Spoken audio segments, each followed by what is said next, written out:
우리는 지금 대통령이 없는 나라에서 살고 있습니다. 대통령이 없는 시대를 사는 우리 국민의 현실이 애처롭습니다. 윤석열 대통령이 과연 대한민국의 대통령이 맞는지 의심하는 국민이 점점 늘어나고 있습니다. 윤석열 대통령이 거부권을 행사한다면 윤 대통령은 국민의 생명을 거부하는 것입니다.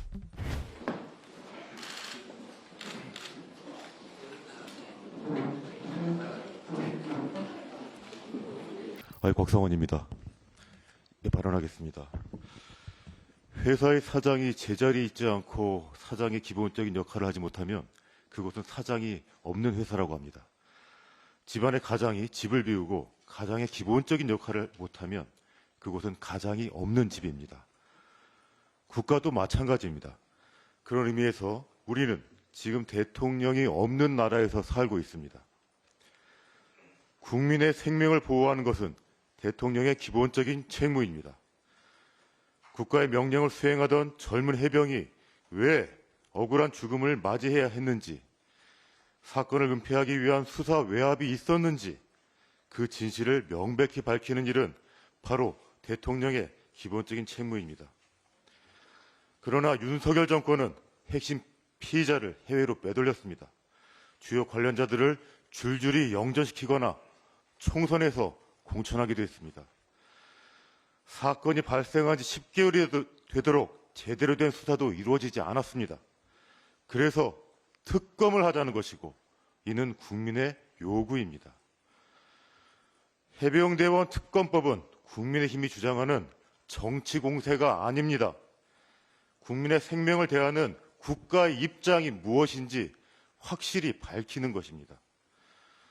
따라서 윤석열 대통령이 거부권을 행사한다면 윤 대통령은 국민의 생명을 거부하는 것입니다.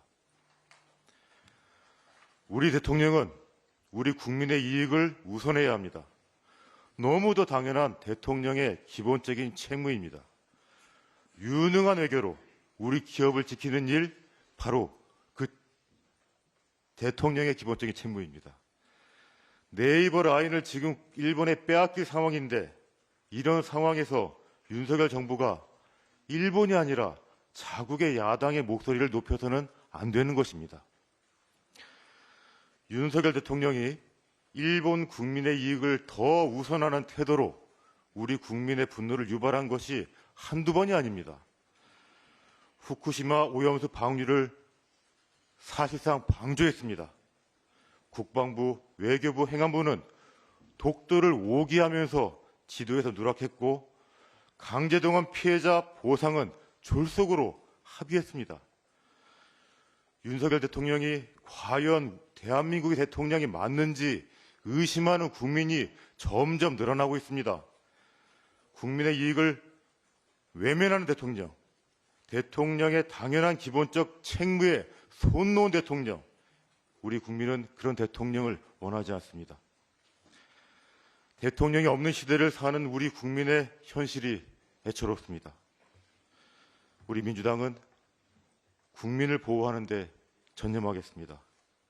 해병대원 특검법 반드시 관철하겠습니다. 일본의 경제 침탈에 한없이 무기력한 윤석열 정권에 대해 국민과 함께 엄중히 책임을 묻겠습니다. 이상입니다.